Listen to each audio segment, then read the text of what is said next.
mid ka mid ah dhalinyarada ugu caansan ee youtuberada kamid ah oo aan u aqaano geesiga social media har habeen u taagan inuu difaaco dadka dulman kana hadla arimaha Soomaalida dhibaataysan meel walba ay joogaan ayaa bartiisa YouTube-ka wuxuu soo dhigay muuqaal wuxuuna ciwaan uga dhigay godobta ay gashay waa mid aan uga hari doonin. Yaasin Haliyey waxa lagu yaqaanaa inta badan inuu ka hadlo arimaha dhibaatooyinka Soomaalida ay haysato.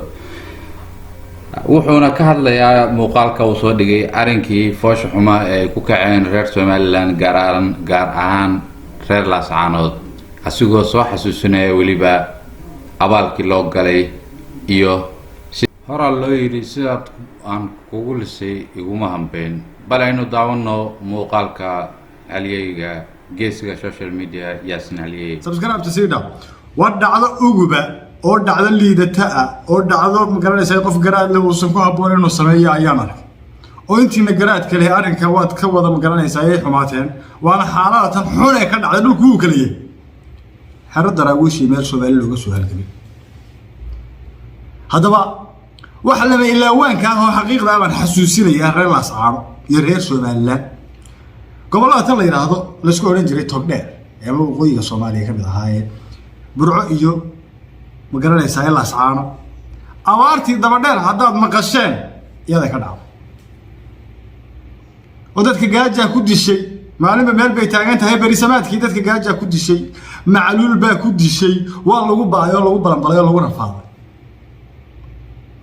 dadkii halka ku gaajooday abaartu ay dishay dadkii u soo gurmaday miyad garanaysan waa dadka ay maanta qixinayaan waa dadka ay maanta leeyihiin laajibaatihiin waa dadka ay maanta dhashii iyo dhalaankoodii ay leeyihiin nama istaahishayna dala joogtaan dibadda geynaya dhacdada ugu ka halka ka dhacday waa ogahay inaysan dadku aragtida wada qabin mala awaal iyo maala yaani aysan mudnayn bulshada reer Laascaano inay hase ahaatee siyaasi hankiisu liito garashadiisuna meel dhow ay tahay ayaa macna xumada keenay bal waxaan idin daawisiinaya abaartii daba dheer maqashay halkay ka dhacday ee bariisada sidoo xaalaha ila daawada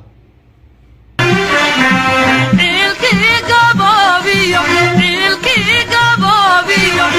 cadadii u geysoy cadawgi qabteene kiisa usha u horseeda gerida dishaay gedka habo u gabraaratada umaysigu ku dhunta dalabsada xumaanta gedkoorabo labanimada waloba konta akhriyo inta loodara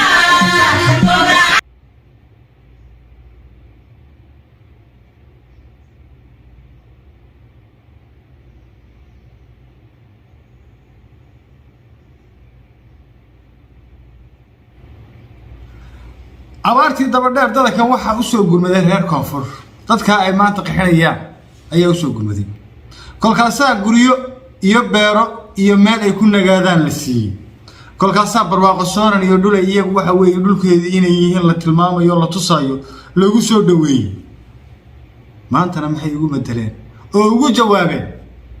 way faraxsanaayeen kuwa markii gurmadka loo fidinayo dawlad cadeys iyo qosol baa ka muuqday dhul Soomaaliyeed iyo deegaankoodina u socdaan badaraankooda ahaa dad walaalo la diiriyo damiir iyo dun iyo diinayna u socdaan oo weelihiin bay markaa arkayeen qosol baa ka muuqday kuwa maantana muruga ka muuqata kuwa maanta muruga ka muuqata marka gaariga la saarayo kuwii shalayna farxad ka muuqata markii gaariga la saaray hada Laascaano iyo Burco ayaa ahayd meeshii gaajada loogu dhimanayay oo looga gurmanayay oo kolkii gurmadka loo fidinayay lagu qosliyo dawlad cadeys dadku ay dareemiyeen maantana ficilkii waxa loogu bedelay in kuwa iyagu ooyaya gaariga la saaro maxasti iyo dhashi iyo dhalaankii oo waxa weeye difi ay ka muuqato gaariga la saaro haddii Laascaano amnigeedii lagu fashilmay oo waxa weeye halyeeyada iyo raggii dhintay waxay ku dhinteen la garan waayay oo wax alla keeni waayay xataa haddii qofku uu dambi galo adduunka caddayn iyo daliil baa la keenaa إلا يرى هذا ما تضيع مساكينته بانو كو قرنينا أو كو أوركعسرينا وادولني مويا arrinkaasuna waa dhacdo nuxuus iyo nabar ku noqonaysa reer laascaano weeye magacoodii taariikh iyo tilmaanta lahaa ee daraawiish ayuu dib u dhigayaa walow aan aragtidaa qabo reer laascaano inaysan wada qabin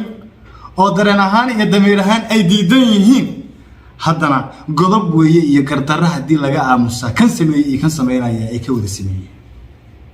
rabbal kacba wa karaama aad baan uga nahay damiir xumo ka weynina ma jirto dhaqankaa liita war xataa qofku fiiri soomaali ma nihin baxi waxaas ma jira ilaahay baa kaa dhigay soomaaliga siyaasaduna sidaad mooday maaha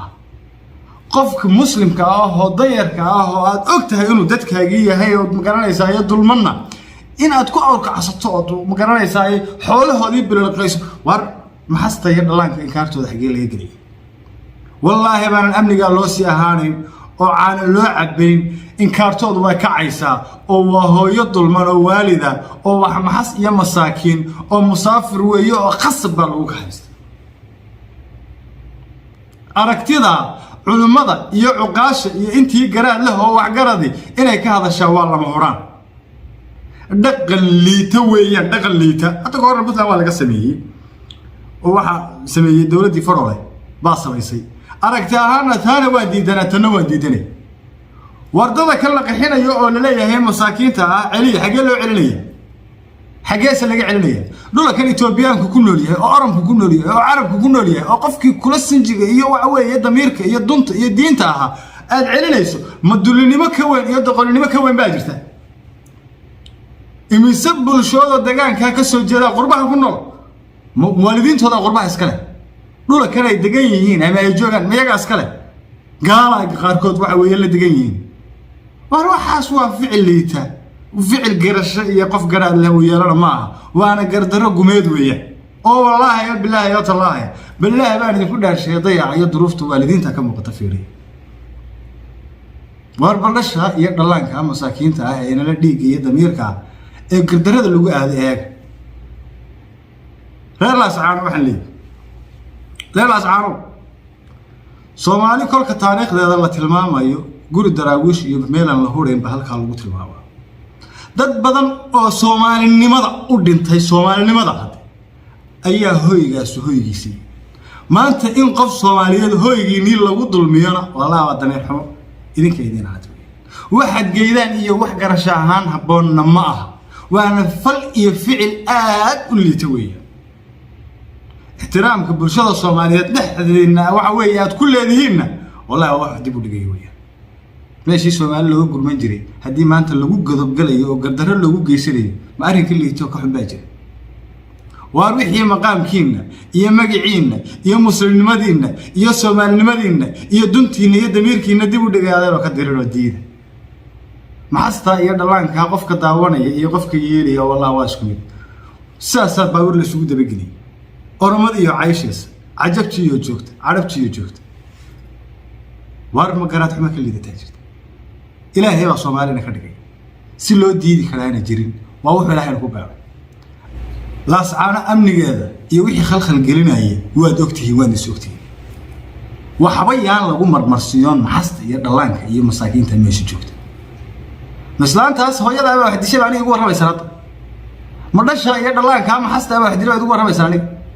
war falka foosh xun iyo ficilka liita laascaano ma geeso bulshada reer Soomaaliland ma geeso waana gardarro cad iyo wax godob aan arkaa dhaqanka hal hagaajiyo iyadoo ilaahay laga baqayo odayaasha iyo culimada iyo wax garadka intii garaad leeyahay arinka ka hadleen oo wallaahi oo bilaahi oo tallaahi waa arin sanka laga qabsado weey waa arin gobiyaysan ku dhaqmin qof aan garaad lahayn mooyee marka ilaahay waxa uga baryayaa inuusan masiibada iyo inkaarta laga geliyo masaakiinta uusan idin qaban hasa ahaatee falka xun ee liita halaga dhigay anu waxaan ku tuhmayaa oo ogahay dad Soomaaliyeed oo damiir iyo damqasho iyo dun iyo diin leh inay joogaan geyga waxa sameeyaan inta aan ka raali ahayn ayaa badan dhan kasta ba joogaan hasa ahaatee waxa wax la daawado ma kiilaha aragtida xun ee magaranaysa ay ku salaysan dadka ay la qaxiyo oo sinji iyo dun ma wadaagnana waa bahal bilaa damiira oo aqligiisa iyo garaadkiisa hadlay hibe eeba ku siiya habeen la iskama qaado war dumatan iyo dameerkan ilaahay baa kugu dhaliyay ilaahay baan Soomaali ka dhigay waxba maxasti iyo dhalaanka iyo dhashay dadka masaakiinta ah siyaasad looguma gabado maxay siyaasi ku ogyihiin buush bay ku jiraan la hawla wala quwwata illa billahi al-ali al-azim war maan ilaahay laga baqay war qofka miskiinka ah oo ma garanaysa ee baahan kolka aad wax tartaa ilaahay risq ku siiya ilaahay naco iyo naxariis ku siiya maalinba meel bay taagan tahay abaartii daba dheer bari way imaan kartaa war ilaahay loo noqdo oo dadka masaakiinta ah ee dunuubta iyo dambiga laga galiyo waxa weeye hal raali galiyo maalkoodii wixii laga dhacayna hal la siiyo hadii ilaahay laga baqayo waxa weeye darajo iyo deeq rabo barnaamijkan waxa weeye hal sii sheergareeyay intii garaad la gaarsiiyo barnaamijkan oo kale inta dib ugu kulmeeyna warsan iyo war khayr assalaamu calaykum wa rahmatullahi